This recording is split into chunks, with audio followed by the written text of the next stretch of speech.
The YouTubers iDubbbz and Ethan Klein were friends and collaborators for years. Recently, they've had a major falling out due to iDubbbz not having Ethan's back, while Ethan is dealing with an unparalleled amount of harassment. He's been regularly critical of his former co-host, Hassan, over his extreme takes on Israel-Palestine. After Ethan and Hassan's falling out in late 2023, the tension between the two communities has only grown, eventually leading to Ethan's haters calling Child Protective Services on him, which resulted in a CPS agent showing up at their house. iDubbbz, someone who Ethan has been supportive of, did not stand up for him and did not say anything to help assure the public that Ethan and Neela take care of their kids. I'll circle back to iDubbbz later, but I'm going to go out on a limb here and give a bit of a hot take. Ethan Klein put himself in this position and I feel zero sympathy for him. Let's talk about The Reckoning. It's a period of time that the H3 crew refers to, a time when they were purging all of the evil racists and centrists from their audience. In May of 2023, when iDubbbz was going on his N-word apology tour, Ethan talks about The Reckoning. During this time, Ethan and Hassan were still co-hosts and good friends. You know, he's been on the receiving end of a lot of criticism in the same way that I was. Although I will say, back in the day, I think Ian had the distinct title of king of the edgy kids. Yes. Yeah, I watched it yesterday too, and I personally feel like this is what I've wanted to see from him for so long. I shouldn't be able to just make an apology video and walk away from it. This is something that I should live the rest of my life with. I have always wanted to see more of that from him. I've done all this dumb shit, all this racist, sexist, horrible shit. You've also had the reckoning that Ian is going through right now. I've had the reckoning. The reckoning we went through was one of the worst times of my life, psychologically. Yeah. It was horrible. But when you come through on the other end, you know who you are, your fans know who you are, and now I've never been more honest. I've never been more authentic. And the fans that watch, they like me for who I am, who I really am. And I can say what the fuck I mean always. And I don't have to do what like Charlie and Boogie's doing, where I don't have to like say it all the way. You have to cater to some people, so you got to worry about how you phrase yourself. 100%, exactly. The way he talks about this content makes it sound like he used to murder puppies for these videos, which it was never that extreme. I very much would consider... Bro, come on, Charlie. He was screaming the N-word at people. I don't want people that like saying the N-word watching. And Ian makes the same point in his video. I don't want that traffic. I think what he's doing is noble. But this is for life. Got 4,000 likes. I don't think Boogie usually gets that many likes. Because it's the easy take. And Charlie did the same thing. It's the enlightened centrism. There's so many people that are mad at iDubbbz for apologizing, for saying the N, and telling people it's okay to say the N-word. So yeah, he's dealing with the reckoning, and the same he has the fallen fans that I have now, you know what I mean? Growth is good, maturation is good. Who can really tell me, like, oh, maturing means saying the N-word more? Like who's gonna make that argument? And tremendous growth for myself. I've matured so much. It's the ultimate, when you can be fully authentic, you know, and I don't ever have to worry about like, oh, well, did I say that right? You know, is that going to piss off the old fans? It's just, you don't have to. You don't even have to think about it. You're free of that now. But this is for life. Ethan and Hassan weren't helping iDubbbz. It was politically convenient for them to pressure other YouTubers into acting like the iDubbbz N-word apology was God's gift to the internet. A little over a year before this, in 2022, Ethan Klein would unlist his interviews with Jordan Peterson, which were from 2017. Years ago, I interviewed Jordan Peterson before I was very familiar with his politics. He was an interesting guest who I enjoyed sitting with. But, especially now, I can see he's a dangerous gateway to alt-right transphobia and COVID misinfo. I removed both interviews today. Jordan Peterson responded, "What are you up to, Ethan? We had a good conversation. I enjoyed meeting you and talking with you. What have I said precisely that motivated your actions and your accusations? Deleting our discussion? An honest question. Also, I should warn you that those who engage in cancel culture generally live to regret it. I'm not going to come after you except politely in this Twitter stream, but the chickens will definitely come home to roost. You will be held to higher and higher and soon impossible to maintain ethical standards by the very mob you currently wish to please. Then you will make a mistake and they will devour you with glee. Please take this warning seriously. I liked you. Several months before that, Ethan Klein started a live political podcast with Hassan called Leftovers, where they would regularly go on to mock Jordan Peterson. The podcast would eventually end over irreconcilable differences, mostly having to do with Israel-Palestine. A few months before that, Ethan Klein's drama dumpster fire of a podcast, Frenemies, co-hosted by Trisha Paytas, would end over irreconcilable differences. About 4 years before that, in 2017, is when Ethan says the reckoning started, when he called out PewDiePie for saying the N-word, but then got backlash because he had also said the N-word. He references this in the show that the reckoning gets brought up in. The first time that we got like massively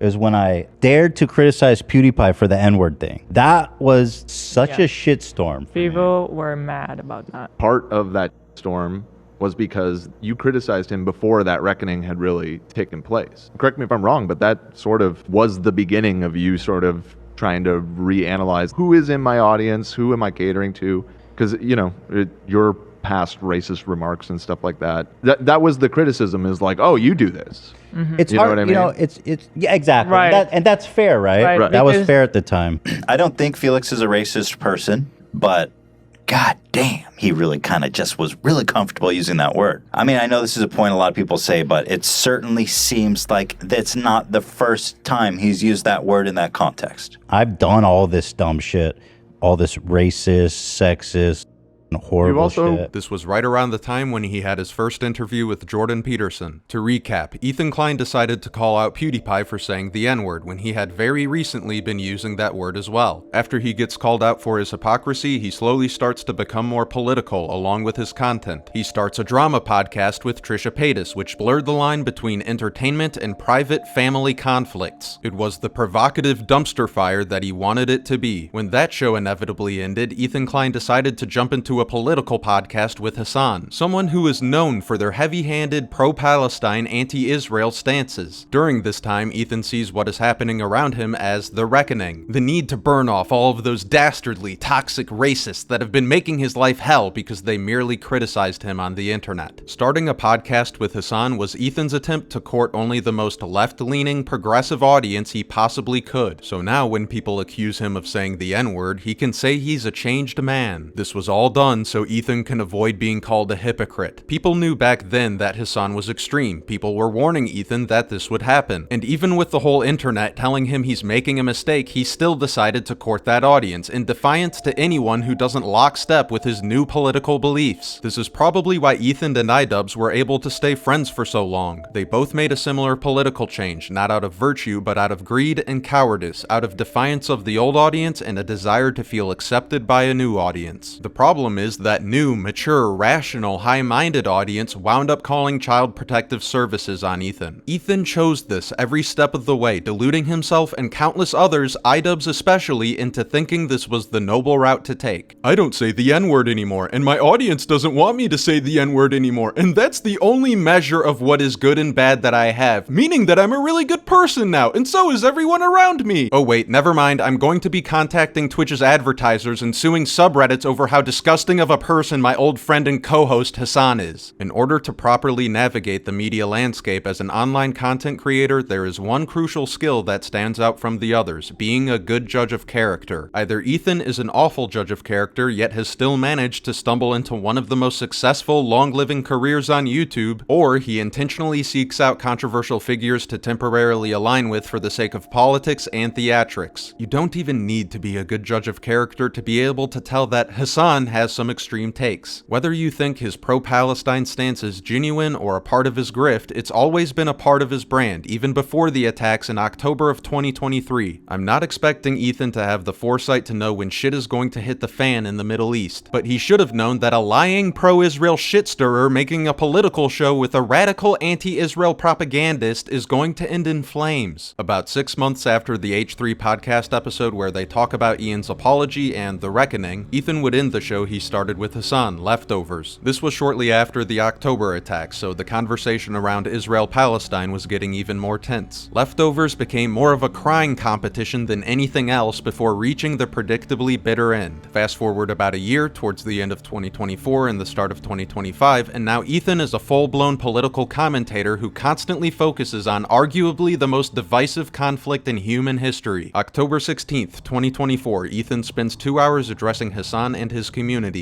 October 19th, 2024, he uploads a video addressing Twitch and the Arab tier list incident, going out of his way to call out advertisers. October 21st, spends 3 hours addressing Hassan and his community. The day after, uploads a video addressing Hassan and his community. 3 days later, 40 minutes on Hassan. Personal growth. November 1st, 2 hours on Hassan. November 6th, 40 minutes on Hassan. 2 days later, uploads a video addressing Hassan and his community. November 16th, uploads a video addressing Twitch and Hassan. November 18th, uploads a video addressing Ludwig and Hassan. November 25th, has a prominent pro-Israel debater on to talk about Twitch, Hassan, and his community for about 2 hours. December 7th, uploads a video asking why no one cares. And the fans that watch, they like me for who I am. 2 days later, 20 minutes on Frogan and Hassan. December 16th, an hour on Hassan. January 6th, 2025, Ethan comes back from a break to spend 3 hours addressing haters, some of which has to do with Hassan. January 31st, the show is teasing the release of Ethan's content nuke on Hassan. The same day, uploads the nuke where he lies about genocide death toll numbers and downplays war crimes. Of course, if you compare the raw numbers, Gazans have lost a lot more than Israelis. 40,000 people have died,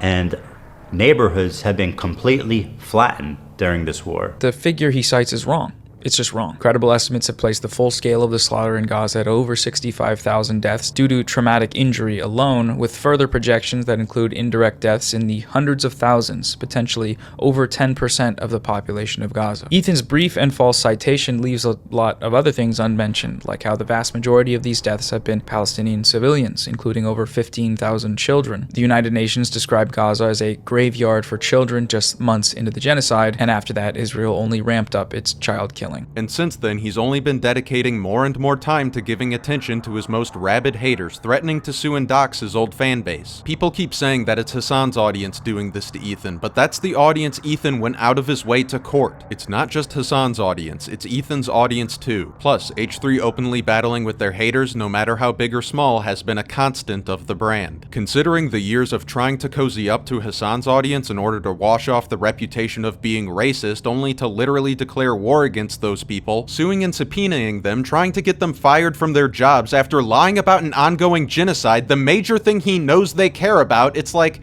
am I supposed to feel bad for Ethan? Wasn't there an old internet rule about this? Don't feed the trolls or something like that. But Ethan is intentionally goading these people on, kind of like Keffels. By intentionally making myself a lightning rod, so I could make kiwi farms more vicious and attack me to the point where Cloudflare had no choice, because every time they attacked me, I publicized it. So no, I don't have any sympathy for a person who spent years slowly marching down this path, making drama out of war crimes and genocide, doxing people live on his show, courting an extreme audience out of spite and calling it salvation, only to turn that new audience into his new pack of haters that he can play with for the sake of clicks. Ethan has poured about as much gasoline onto his freshly courted leftist audience as he possibly could have. Do I think that some of the things being done to and said about Ethan are unfair and completely fucked up? Yes, but he's giving them as much attention as he possibly can give, and he's making a show out of it. This is how Ethan chooses to run his business. You reap what you sow. Apparently, now Ethan's audience is threatening the lives of those who are associated with h3 snark, and I guess snark is a newer word for a-logging. I bring this to YouTube because I respect the h3 snark, and I believe that they're being silenced. YouTuber Yeah, I hope that you fucking... I mean, again, what more do you need to know about the guy? He's willing to in the record say he respects the h3 snark. Ethan's content is snark. I'm out in America and I'm, on tour and I'm doing these shows. And I just want to let everyone know to be a little bit careful whenever you're flat out sending Instagram DMs, basically threatening different tour stops that I'm doing under the basis of H3, because it is all being compiled. All of their audience now are sending me threats to do with my tour, because they don't care what they do with their platform. They are always going to be the victim in this. To me, it just looks like Ethan is dealing with a new batch of fallen fans who he's conditioned to believe that treating people on the internet this way is okay. He has created his own personal hell, and people will continue to encourage him in doing so just because he picked the right target in Hassan. Now onto iDubbbz. A former editor of his, Froggy Tonic, has been rather aggressive with their callouts of Ethan Klein, trying to blame Ethan for his dog's death and more. Ethan decided to cover this on his podcast, also mentioning Anissa and iDubbbz due to their association with Froggy Tonic. Froggy Tonic, who is a previous editor and friend of Anissa and iDubbbz. But here's the caliber of tweets that this guy's putting out that is supposedly on my friend's feed, who are afterwards willing to still engage in friendly conversation with him. I've probably done and stood by iDubbbz and Anissa more than anybody. I've stood by them when all the internet hated them because I love those guys. I vouched for their character, and I stood by them 100%. And listen, I'm not saying that they're not the good, nice, fine people that I thought they were, but I'll say this: I don't think they're any friends of mine, and certainly I don't think they're any friends of mine based on the text conversation I had with them too before I even talked about it. So I have nothing.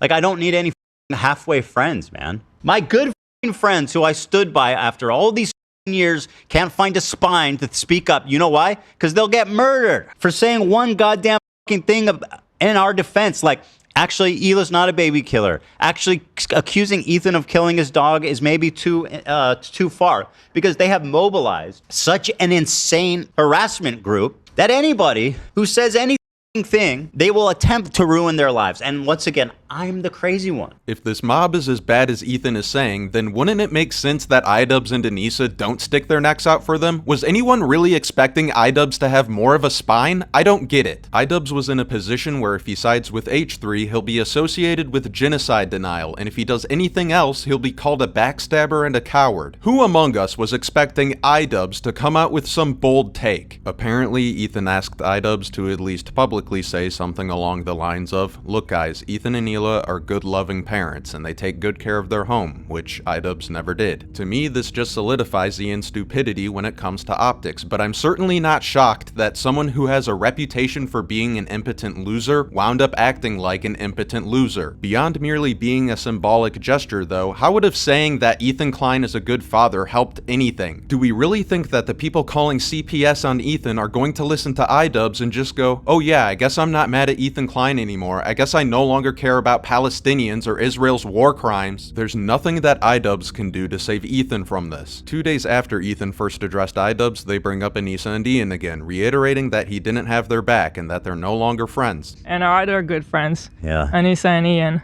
Yeah. Thanks, Anissa, for standing up for your girl. I actually stood up for you so many times, because, like, why would I not? It was crazy. It's crazy. People were shitting on you and Ian because you did OnlyFans. Of course I was going to stand by you. That's insane. It's absolutely insane and disgusting. But now you choose to hang out with people that would have a problem with you if you defended me. So, the problem... Okay, if you want to hang out with those people and have no spine and not stand up for another girl that stood up for you, enjoy your new friends. Of course Anissa and iDubbbz are spineless. That's the exact kind of behavior that Ethan cheered on during the iDubbbz reckoning. I know they see what they did as noble, brave, and righteous, and Ethan thinks he had Ian's back, but they only made people more uptight about racism in an effort to morally grandstand while making their channels more advertiser-friendly. What they did wasn't brave. It was a pathetic attempt to rebrand and sell themselves as more mature, which a lot of people saw through. They haven't matured one bit. Both of them have only gotten worse. Ethan Klein encouraged Ian's cowardly behavior and is suddenly surprised when he acts like a coward. Ethan got exactly what he wanted and will continue to make a show out of it. As they say, the show must go on. It's hard to be honest with yourself.